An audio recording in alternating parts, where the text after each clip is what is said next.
Hello everyone, good afternoon. তো finally এবার আমি দুপুরের জন্য রান্না বসিয়ে দিয়েছি।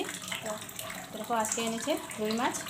এই যে রুই মাছ এনেছে, তো এবার হলো ফ্রাই করে নেব। তো এবার আমার মাছগুলো নুন হলুদ দিয়ে মেরিনেট করা হয়ে গেছে।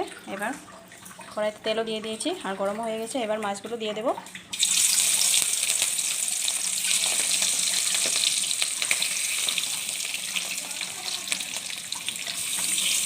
তো এবার আমার মাছগুলো সব ফ্রাই করা হয়ে গেছে, এবার নামিয়ে নিচ্ছি। এবার ওই মাছ ভাজার তেলেতে দিয়ে দেব পেঁয়াজ আর তেজপাতা ফোড়ন। এবার পেঁয়াজগুলো লাল লাল করে ভেজে নেব, তারপর দিয়ে দেবো মশলা। দেখো এখানে সবগুলো মাছ ফ্রাই করে নামিয়ে নিয়েছি, আর এদিকে মশলাও রেডি করে নিয়েছি। এখানে জিরে, হলুদ, নুন, কাঁচা লঙ্কা সব কিছু একসাথে পেস্ট করে নিয়েছি।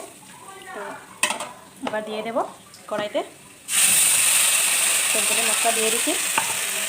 এবার মশলাগুলো ভালো করে কষিয়ে নেব। দেখো এবার আমার মশলা থেকে কি সুন্দর তেল বেরিয়েছে। এবার মশলাগুলো কষানো হয়ে গেছে।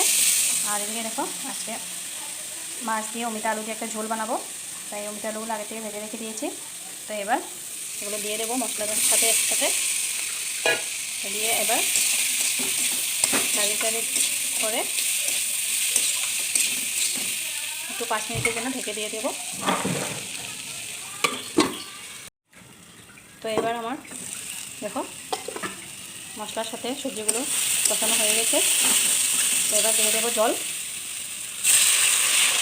এবার ঝোল ফুটে উঠলে মাছগুলো দিয়ে দেবো। এবার ঝোলে জাল উঠে গেছে, তো এখন দিয়ে দেবো মাছগুলো।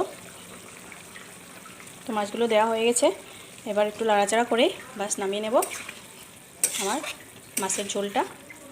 তো এবার তরকারিটা হয়ে গেছে, এখানে একটু দিয়ে দেবো গরম মশলার গুঁড়ো।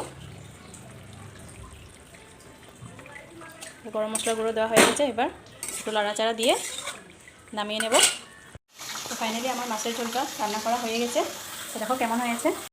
তো দেখো বন্ধুরা, আজকে আমি অমিতা আলু দিয়ে মাছ দিয়ে একটা ঝোল বানিয়েছি। রান্নাটা কমপ্লিট হয়ে গেছে। আর কেমন হয়েছে কমেন্টে জানাবে, আর ভালো লাগলে অবশ্যই লাইক কমেন্ট শেয়ার করে দেবে।